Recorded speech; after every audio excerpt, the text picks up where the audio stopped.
ಆತ್ಮೀಯ ಬಂಧುಗಳೇ, ಶ್ರೀಮದ್ ಭಗವದ್ಗೀತೆ ತತ್ವ ವಿವೇಚನೆ ಟೀಕಾ ಅಧ್ಯಾಯ 3 ಕರ್ಮಯೋಗ. ಇದರಿಂದ ನಾವು ಇಂದ್ರಿಯಗಳನ್ನು ಯಾವ ಯಾವ ಉಪಾಯದಿಂದ ವಶ ಮಾಡಿಕೊಳ್ಬೇಕು ಅನ್ನೋದ್ರ ಬಗ್ಗೆ ಇಲ್ಲಿ ತಿಳ್ಕೊಳ್ತಾ ಇದ್ವಿ. ಅದಕ್ಕೆ 2 ಉಪಾಯಗಳಿದೆ. ಏನು? ಇಂದ್ರಿಯಗಳನ್ನು ವಶ ಪಡಿಸ್ಕೊಳ್ಳೋದಕ್ಕೆ ಒಂದು ಅಭ್ಯಾಸ, ಇನ್ನೊಂದು ವೈರಾಗ್ಯ.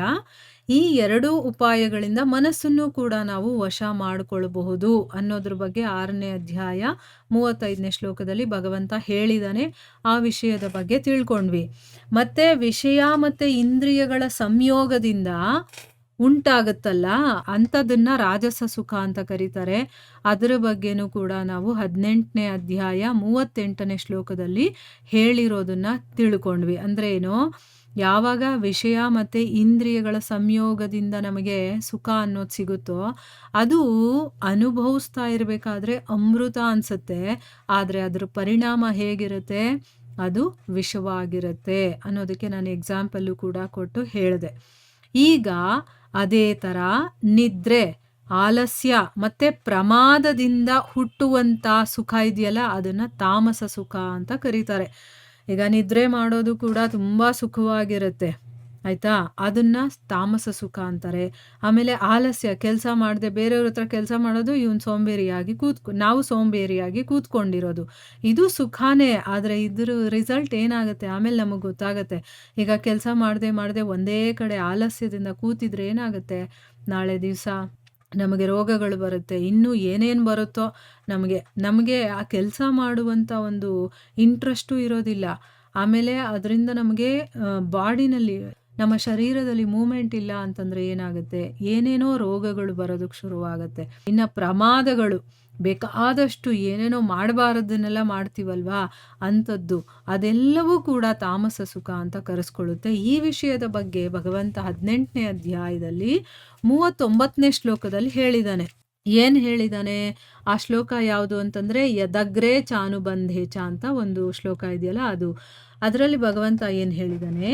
ಯಾವ ಸುಖ ಭೋಗ ಕಾಲದಲ್ಲಿ ಮತ್ತು ಪರಿಣಾಮದಲ್ಲೂ ಕೂಡ ಆತ್ಮನನ್ನು ಮೋಹಗೊಳಿಸುತ್ತೋ, ನೋಡಿ, ಆತ್ಮನನ್ನೇ ಮೋಹಗೊಳಿಸ್ಬಿಡುತ್ತೆ. ಅಂದರೆ ನಾನು ಆತ್ಮ ಅನ್ನೋದು ಕೂಡ ಗೊತ್ತಿರೋದಿಲ್ಲ, ಭೋಗಿಸ್ಬೇಕಾದ್ರೂ ಪರಿಣಾಮದಲ್ಲೂ ಕೂಡ ಆ ಆತ್ಮನನ್ನೇ ಮೋಹಗೊಳಿಸುತ್ತೋ ಆ ಒಂದು ನಿದ್ರೆ, ಆಲಸ್ಯ, ಪ್ರಮಾದ, ಇದರಿಂದ ಉಂಟಾಗುವಂಥ ಸುಖವನ್ನು ತಾಮಸ ಸುಖ ಅಂತ ಹೇಳಿದ್ದಾರೆ. ಈಗ ನಿದ್ರೆ ನಾವು ಮಾಡಬೇಕು. ನಿದ್ರೆ ಎಷ್ಟು ಮಾಡಬೇಕು? ನಮ್ಮ ಶರೀರಕ್ಕೆ ರೆಸ್ಟ್ ಎಷ್ಟು ಬೇಕೋ ಅಷ್ಟು ಮಾತ್ರ ಮಾಡಬೇಕು ನಾವು. ಅದು ನಮ್ಮ ಆರೋಗ್ಯಕ್ಕೆ ಒಳ್ಳೆಯದು. ಅತಿಯಾದ ನಿದ್ದೆ ಇದೆಯಲ್ಲ, ಅದು ಅನಾರೋಗ್ಯಕ್ಕೆ ಕಾರಣ ಆಗುತ್ತೆ. ಅಂದರೆ ಆತ್ಮವನ್ನೇ ಮೋಹಗೊಳಿಸುವಂಥದ್ದು ಇವೆಲ್ಲನೂ ಕೂಡ. ಅದಕ್ಕೋಸ್ಕರನೇ ಆ ರೀತಿ ನಾವು ಮಾಡಬಾರದು. ತಾಮಸ ಸುಖದ ಬಗ್ಗೆ ನಾವು ತಿಳ್ಕೊಂಡ್ವಿ ಈಗ ಅಲ್ವಾ? ವಾಸ್ತವದಲ್ಲಿ ಕ್ಷಣಿಕ ಮತ್ತು ನಾಶವಾಗುವಂಥದ್ದು ಮತ್ತು ದುಃಖದಿಂದ ಕೂಡಿರುವಂಥದ್ದು. ಅಂದರೆ ಇವೆಲ್ಲವೂ ಕೂಡ, ಈ ಸುಖಗಳು, ರಾಜಸ ಸುಖ, ತಾಮಸ ಸುಖ ಅನ್ನೋದು ಏನಿದೆಯೋ ಅದು ನಿಜವಾಗ್ಲೂ ನೋಡೋಕ್ಕೋದ್ರೆ ಅದು ಕ್ಷಣಿಕ ಅಲ್ವಾ? ನೀವು ಯಾವುದೇ ಸುಖವನ್ನು ತಗೊಂಡು ನೋಡಿದ್ರೂ ಕೂಡ, ಈಗ ನಾವು ಒಂದು ಮನೆ ಕಟ್ಟಿಬಿಟ್ರೆ ನಾನು ಸುಖವಾಗಿರ್ತೀನಿ ಅಂದ್ಕೊಳ್ತೀವಿ. ಮನೆ ಕಟ್ತೀವಿ, ಅದರ ಸುಖನೂ ಸಿಗುತ್ತೆ ನಮಗಿಲ್ಲ ಅಂತಲ್ಲ. ಎಷ್ಟು ಟೈಮ್ ಇರುತ್ತದು? 1 ದಿವಸ ಇರುತ್ತಾ, 2 ದಿವಸ ಇರುತ್ತಾ, ಆಮೇಲೆ ಮತ್ತೆ ನಮಗೆ ದುಃಖ ಅನ್ನೋದು ಇದ್ದೇ ಇರುತ್ತೆ. ಯಾವುದೋ ಒಂದು ರೀತಿಯಲ್ಲಿ ನಾವು ದುಃಖಿಸ್ತಾ ಇರ್ತೀವಿ.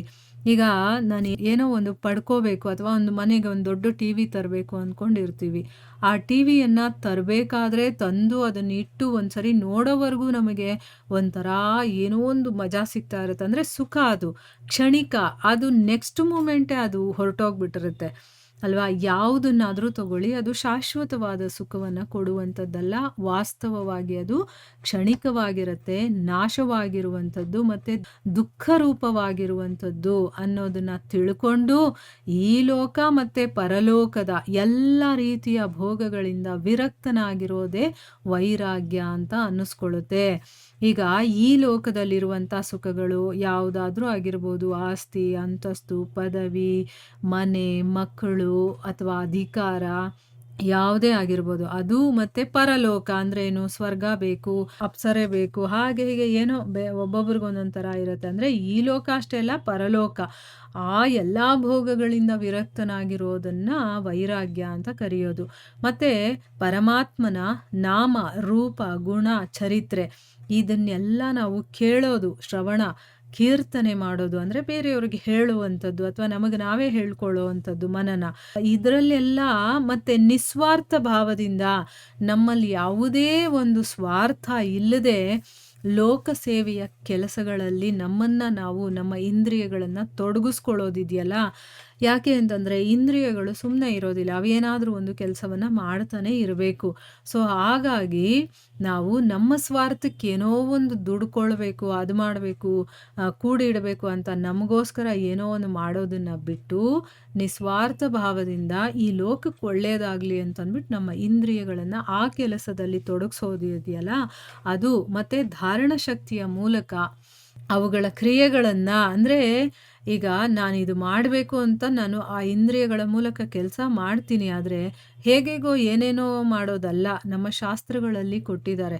ಅದಕ್ಕೆ ಅನುಕೂಲವಾಗಿ ನಾವು ಕೆಲಸಗಳನ್ನು ಮಾಡಬೇಕು. ಮತ್ತು ಅದರಲ್ಲಿ ಸ್ವೇಚ್ಛಾಚಾರ ಅಂದರೆ ನನ್ನ ಇಷ್ಟ ಬಂದಂಗೆ ನಾನು ಮಾಡ್ತೀನಿ ಅನ್ನುವಂಥ ಒಂದು ಸ್ವೇಚ್ಛಾಚಾರದ ದೋಷನೂ ಕೂಡ ಅದರಲ್ಲಿ ಬರಬಾರ್ದು.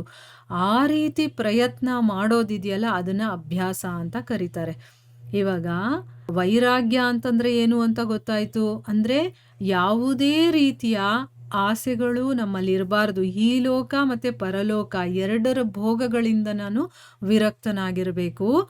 ಮತ್ತು ಭಗವಂತನ ಶ್ರವಣ, ಕೀರ್ತನ, ಮನನ ಇದರಲ್ಲಿ ನಮ್ಮನ್ನು ನಾವು ತೊಡಗಿಸ್ಕೊಂಡು, ಅಂದರೆ ನಮ್ಮ ಇಂದ್ರಿಯಗಳನ್ನು ತೊಡಗಿಸ್ಕೊಂಡು ಮತ್ತು ನಿಸ್ವಾರ್ಥ ಭಾವದಿಂದ ಈ ಲೋಕಕ್ಕೆ ಒಳ್ಳೆಯದಾಗಲಿ ಅಂತ ನಾವು ಕೆಲಸಗಳನ್ನು ಮಾಡ್ತಾ ಶಾಸ್ತ್ರಕ್ಕೆ ಅನುಕೂಲವಾಗಿರಬೇಕು. ಮತ್ತು ಸ್ವೇಚ್ಛಾಚಾರ ಕೂಡ ಅಲ್ಲಿ ಇರಬಾರ್ದು, ನಾನು ಇಷ್ಟ ಬಂದಂಗೆ ಮಾಡೋದಲ್ಲ, ಶಾಸ್ತ್ರಗಳಲ್ಲಿ ಹೇಳಿರೋ ಥರ ನಾವು ಮಾಡಬೇಕು. ಇದನ್ನು ಮಾಡೋದಿದೆಯಲ್ಲ ಅದನ್ನು ಅಭ್ಯಾಸ ಅಂತ ಕರೀತಾರೆ.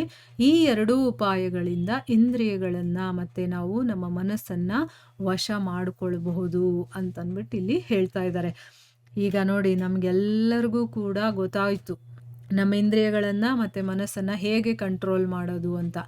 ಯಾರ್ಯಾರು ಎಷ್ಟರ ಮಟ್ಟಿಗೆ ನಾವು ಮಾಡ್ತೀವಿ, ಇದನ್ನು ಅಭ್ಯಾಸ ಮಾಡ್ತೀವಿ ಅಥವಾ ನಮ್ಮ ಜೀವನದಲ್ಲಿ ಅಳವಡಿಸ್ಕೊಳ್ತೀವಿ ಅನ್ನೋದು ನಮಗೆ ಬಿಟ್ಟಿರುವಂಥದ್ದು. ಇಲ್ಲಿಗೆ ನಾವು ನಿಲ್ಲಿಸೋಣ. ಹರೇ ಕೃಷ್ಣ.